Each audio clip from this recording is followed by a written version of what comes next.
Las tres leyes de Kepler describen los movimientos de los planetas, pero no los explican. La explicación de Isaac Newton de dichas leyes fue la culminación de la revolución científica. Es conocida como la solución al problema de Kepler.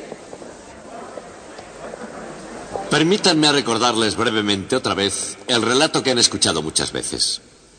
En 1543 Copérnico escribió su librito. Una generación más tarde, Kepler descubrió sus tres leyes.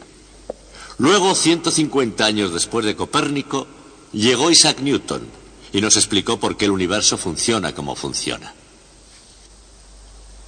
Hoy vamos a empezar con la tarea de ver exactamente en qué forma las leyes de Newton explican lo que Kepler había encontrado en los cielos. Esto que parece difícil, lo es, pero es uno de los logros más notables del pensamiento occidental. Es parte de vuestra herencia cultural de la misma forma que lo son las obras de Shakespeare, las sinfonías de Beethoven o el techo de la Capilla Sixtina. Y por eso quiero que lo aprendan, no solo como parte de un entrenamiento vocacional para aquellos de ustedes que vayan a ser científicos, sino como parte de su educación como seres humanos. Ahora lo que vamos a aprender se diferencia del teatro, las sinfonías o las pinturas en algo fundamental. Una pintura, por ejemplo, es la creación de una única persona. Si cualquier otra persona hubiera pintado el techo de la Capilla Sixtina, habría resultado completamente diferente. Pero lo que hoy vamos a estudiar es un hecho sobre el universo físico. Si Newton no lo hubiera descubierto, es indudable que lo habría descubierto otro. Nosotros no necesitamos hacerlo en la misma forma en que lo hizo Newton exactamente. Podemos usar algunas estratagemas que vinieron más tarde, tales como vectores y energía, cosas que harán nuestro trabajo más sencillo. Y eso es lo que haremos. Pero una vez hecho, a diferencia de un cuadro, será algo que les pertenecerá tanto como originalmente perteneció a Newton. Será algo muy suyo que ustedes podrán llevarse para siempre. Y para esto nos hemos estado preparando desde que iniciamos estas lecciones. Así pues, comencemos la andadura. Isaac Newton suponía que la fuerza de la gravedad daba origen a las órbitas elípticas y encontró la forma de probar esa opinión en la matemática mundial. En sus matemáticas entraba su ley de la gravitación inversa al cuadrado y también su segunda ley del movimiento.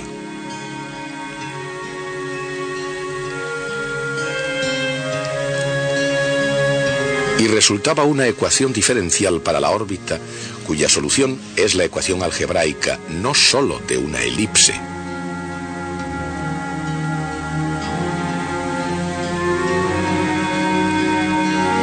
sino también de cualquier sección cónica.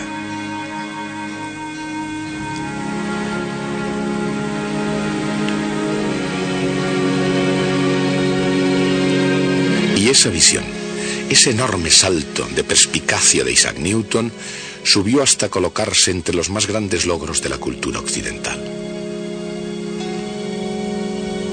Era, por derecho propio, el equivalente matemático del techo de Miguel Ángel en la Capilla Sixtina, la gloria suprema del Renacimiento. Los sujetos pintados por Miguel Ángel parecían estar en movimiento constante, nunca en reposo. Y en virtud de esa perspectiva, tanto Miguel Ángel como Copérnico parecen glorificar los movimientos sin fin de la Tierra y de todas sus criaturas.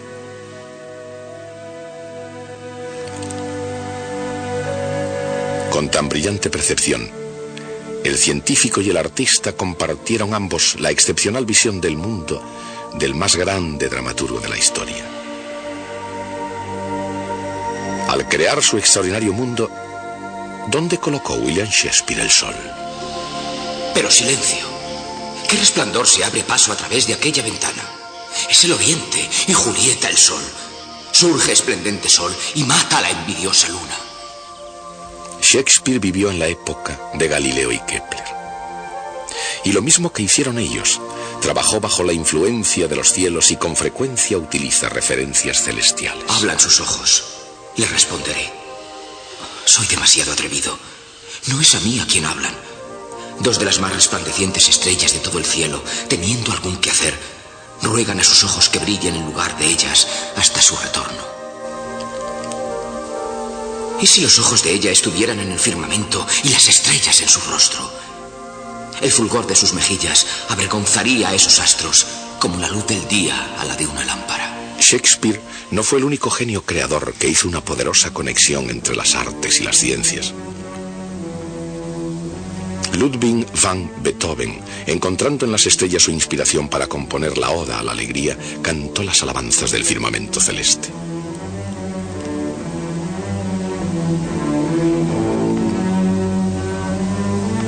Las bellas artes, el drama, la música, las matemáticas y la física. Cada una de ellas es una brillante gema de la cultura occidental.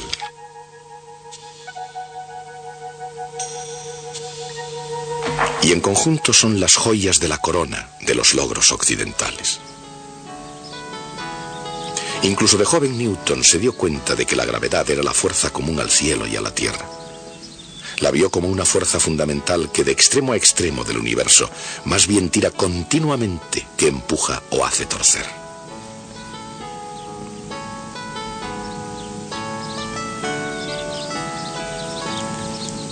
Años después, con esa idea en la mente, Isaac Newton apreció completamente el significado de las leyes de Kepler sobre el movimiento planetario. La gravedad no puede aplicar un par o un momento.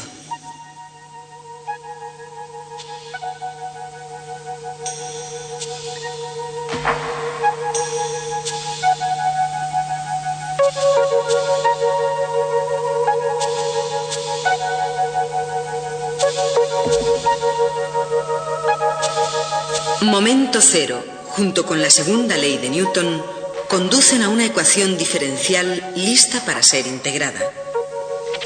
Cuando no hay momento, una cierta cantidad, mr por v, es constante.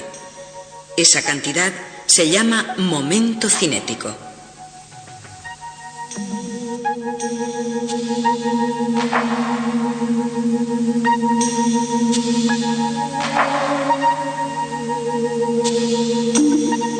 Un planeta girando en órbita con momento cinético constante se mantiene en un plano. Su velocidad orbital varía de una forma exactamente determinada. El área barrida por su radio vector cambia a un ritmo constante.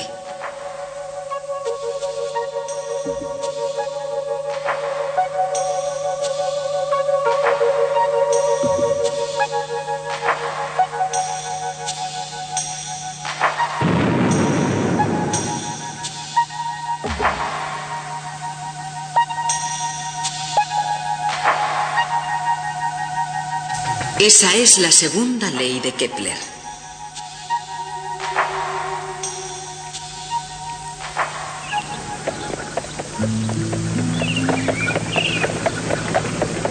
Cuando Johannes Kepler desarrolla su segunda ley, el arte de la astrología y la ciencia de la astronomía eran una misma cosa. Y de cualquier manera que se la llamara, los términos eran intercambiables. Kepler, como el típico matemático de su época, utilizaba la ciencia como medio de vida.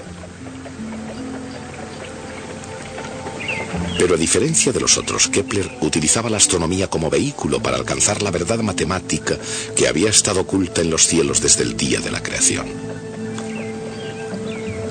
Al mismo tiempo, Shakespeare, con su poética interpretación de la astronomía, buscaba una ecuación universal que pudiera explicar las acciones complejas y las complicadas emociones de mujeres y hombres.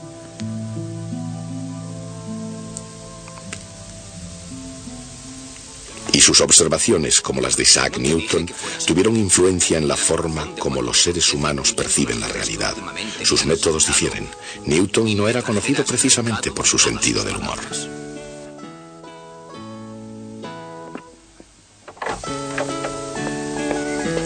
Pero Newton, lo mismo que Shakespeare, planteaba cuestiones que afectan profundamente la comprensión del funcionamiento del mundo. El descubrimiento descubrimiento de Newton de que las órbitas de todos los objetos celestes obedecen la ecuación de las secciones cónicas comenzó como una pregunta. ¿Por qué son elipses las órbitas de los planetas, barriendo áreas iguales en tiempos iguales?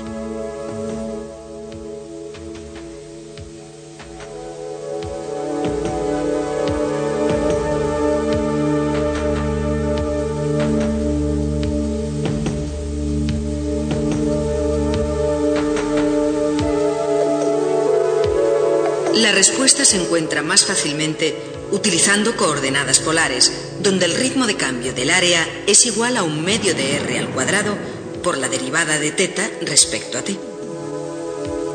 En términos de momento cinético, el resultado es una ecuación diferencial obedecida por todos los objetos que se mueven bajo la influencia de cualquier fuerza central. Incluyendo los planetas que se mueven en órbitas elípticas bajo la fuerza de la universal ley de la gravedad de Newton.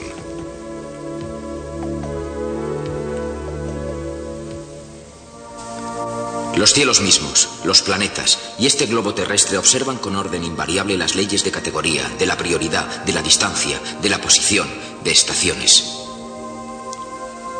En la época de Shakespeare, la Tierra, influida por planetas desordenados y errantes, estaba en el núcleo del sistema solar. Sin embargo, en Troilo y Cresida, ¿acaso no puso al Sol en el centro de su drama? El Sol reina entre los otros en el seno de su esfera con una noble eminencia. Así, el disco saludable del Sol corrige las malas miradas de los planetas funestos y, parecido a un rey que ordena, manda sin obstáculos a los buenos y malos astros. ¿Fue William Shakespeare en realidad un copernicano? ¿Compartió la misma visión del mundo que Johannes Kepler?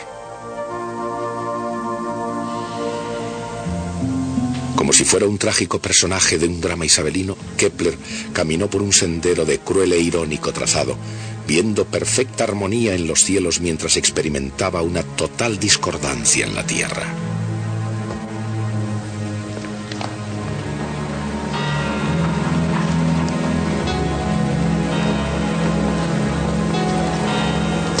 El padre de Kepler, un violento mercenario que iba de guerra en guerra, lo abandonó de pequeño. El joven Kepler fue enviado a un seminario protestante en las provincias germánicas. El modo de vida era estricto y espartano, con interminables horas de estudio y oración. Kepler era un muchacho frágil y enfermizo que prácticamente no tenía amigos y era obstinadamente independiente. Su madre era en extremo excéntrica y estaba obsesionada por la astrología y el ocultismo. Su tía fue quemada en la hoguera. A medida que avanzaba la instrucción religiosa, desesperaba de poderse salvar y cada vez se sentía más culpable de la fascinación de su madre por las ciencias ocultas.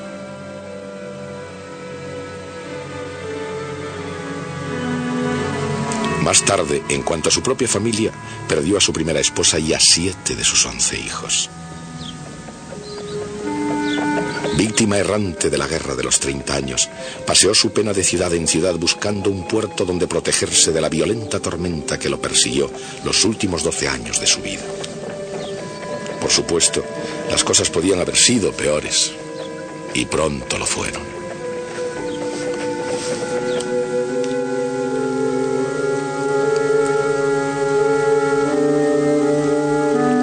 En 1615, la madre de Kepler fue procesada por la práctica moderadamente común pero prohibida de la brujería. Desolado por la noticia del arresto y proceso de su madre, Kepler escribió: «Casi hizo estallar mi corazón». Aunque finalmente estaba haciendo verdaderos progresos en el trabajo de su vida, se mantuvo cerca de su madre de una forma u otra durante 6 largos años. Dado que Kepler describía a su madre como una charlatana terca y pendenciera, la sincera preocupación por su madre parece una curiosa nota a pie de página. Aparte de la fortaleza de carácter de un hijo respetuoso, ¿había alguna otra razón para estar en deuda con aquella mujer?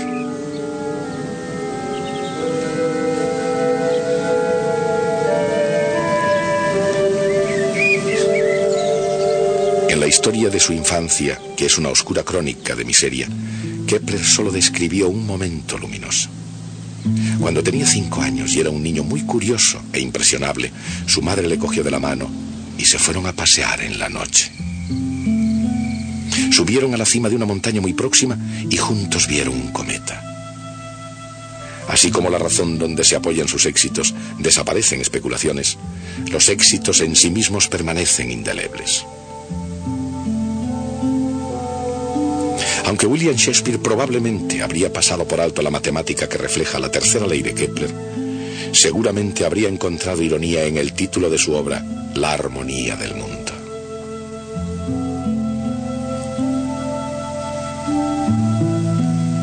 A pesar de la dura prueba de su madre, de la pérdida de un hijo tras otro y de su continuado conflicto entre el hecho científico y el dogma religioso, nada pudo impedir a Johannes Kepler terminar su obra, La armonía del mundo. Y todavía, incluso aunque su mente era capaz de cruzar las fronteras más avanzadas del mundo de las matemáticas, el propio Kepler nunca llegó a darse cuenta de la extensión de su poder. En la última etapa de su camino, casi se encuentra con el cálculo. Pero quienes lo consiguieron fueron Leibniz y Newton. De la misma manera, Kepler se aproximó a la ley universal de la gravedad. Pero este destino estaba reservado solo a Isaac Newton.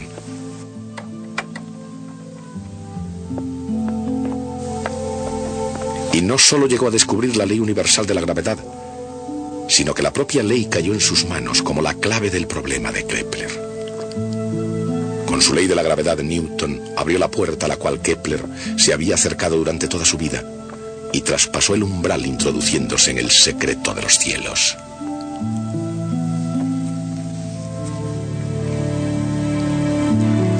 La ley universal de la gravitación.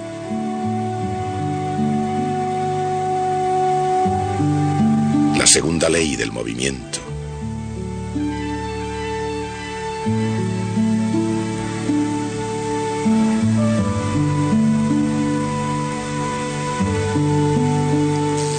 Constante. La conservación del momento cinético.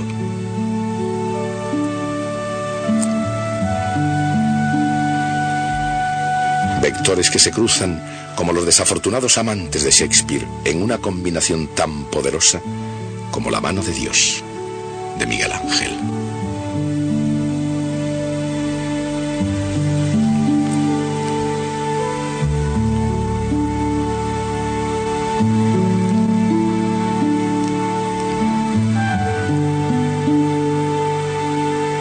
Dando vida a un ballet de vectores tan animosos como una sinfonía de Beethoven.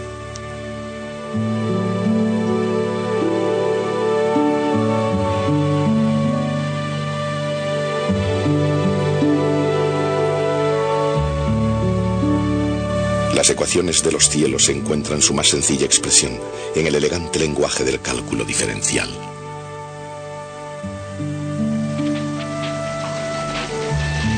Integrado hasta el gran proyecto y constante en la suma.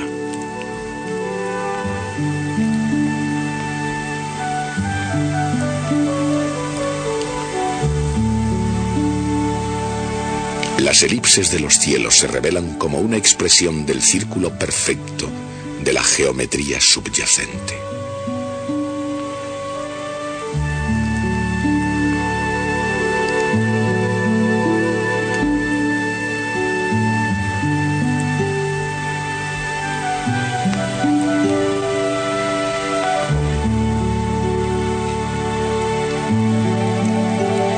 El productor de los acontecimientos. Una vez que es cambiado el orden y liberada la masa,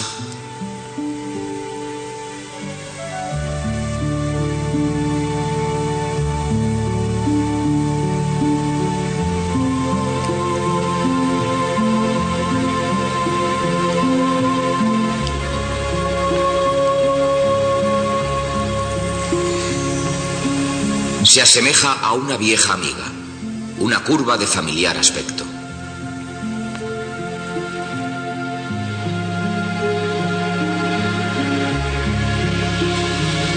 Elipse, parábola e hipérbola, todas encuentran sus arcos dibujados en el tapiz celestial.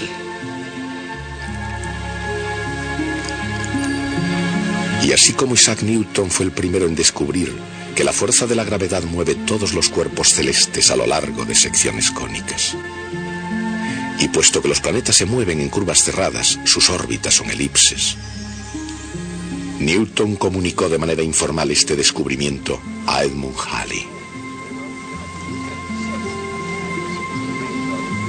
Pero la reacción de este cambió pronto, desde pura alegría a horror absoluto. Newton no solo había perdido sus cálculos para resolver el problema de Kepler, había también olvidado cómo había desarrollado la prueba matemática. Sin embargo, empujado por Halley, Newton comenzó nuevamente con toda calma a resolver quizá el problema más complejo del mundo científico. Y esta vez prosiguió hasta revelar el secreto matemático del universo.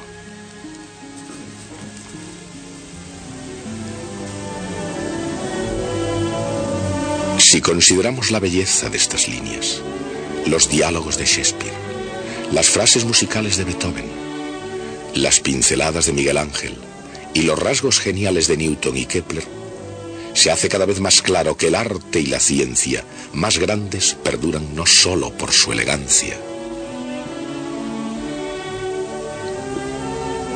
sino por su verdad.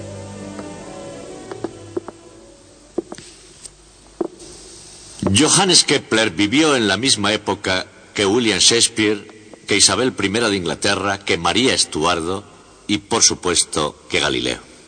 Que yo sepa, estos dos personajes nunca se vieron entre ellos, pero Kepler y Galileo sabían de sus existencias e incluso intercambiaron algunas cartas. Quisiera leerles alguna parte de esas cartas. La primera está fechada en 1597. Kepler envió una copia de un libro escrito por él a Galileo y Galileo le contestó lo siguiente. Escuche. Mi instruido doctor, he recibido su libro hace solo unas horas. Me congratula saber que tengo un aliado en el estudio de la verdad. Y la verdad, escrita con mayúscula, era para Galileo el sistema copernicano del mundo.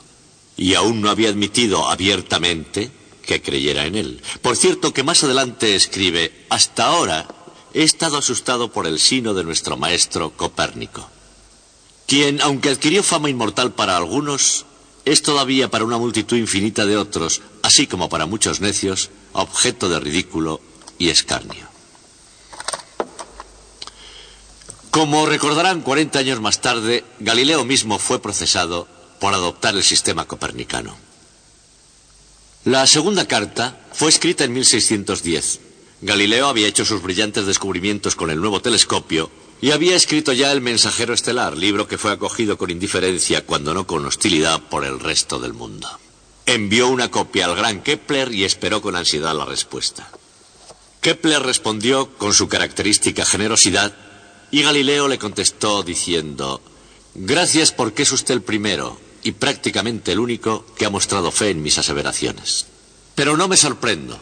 Tales son su nobleza y la grandeza de su genialidad. Kepler preguntó a Galileo si él podría conseguir ver el firmamento a través de un telescopio de la calidad del que Galileo había construido.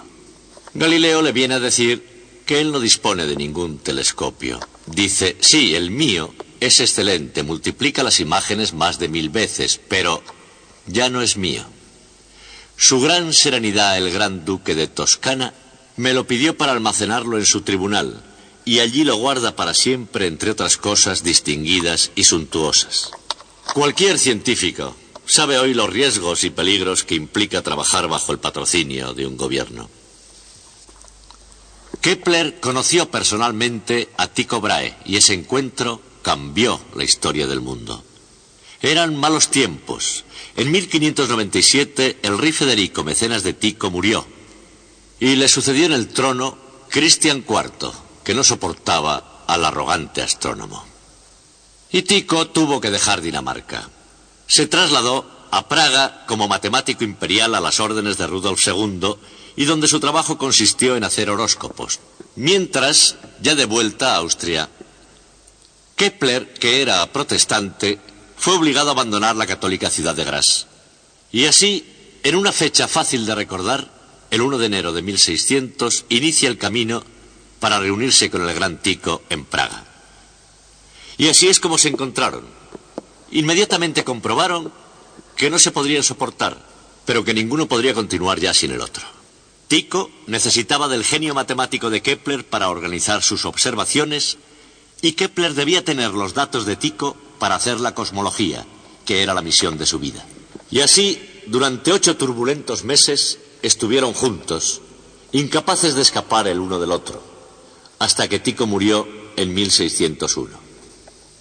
Incluso entonces, Kepler no fue capaz de dedicarse del todo a la cosmología como tan ardientemente deseaba, porque primero tenía la responsabilidad de producir este libro. Este libro se llama Las Tablas Rudolfinas, en honor de Rudolf II, que fue quien pagó la factura. Está escrito por Johannes Kepler y publicado en 1627. Es la publicación que hizo Kepler de los datos de Tycho. Incluso si Kepler no hubiera descubierto sus 3 leyes, la recordaríamos hoy por este libro, ya que con él la astronomía se hizo 100 veces más precisa de lo que había sido hasta entonces. Seguiremos el próximo día.